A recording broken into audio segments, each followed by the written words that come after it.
Kong France, please proceed.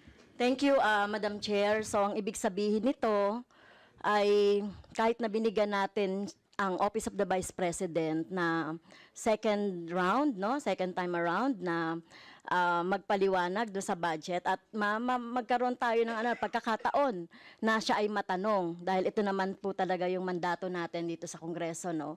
Mabusisi yung budget. So, ang ibig sabihin po nito ay binoboykot niya tayo.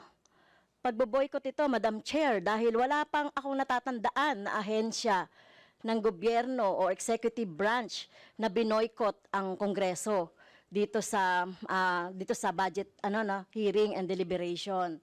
So ang ibig sabihin, Madam Chair, betrayal of her oath of office.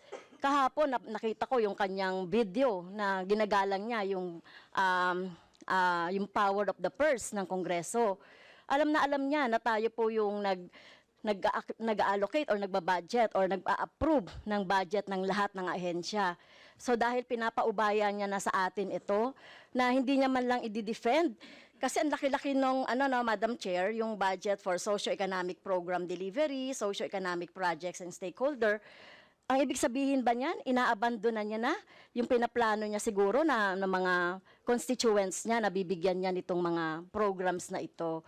So, Madam Chair, so ang problema dito, no, talagang bratinela to the max, no, na ayaw na ngang matanong, no, umiiwas sa mga tanong, at eto pa, no, kapag gusto nating tanungin,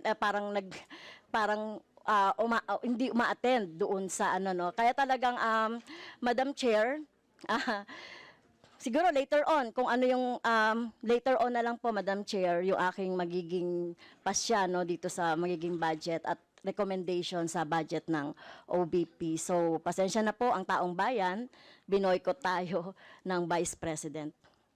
Salamat, Kong France.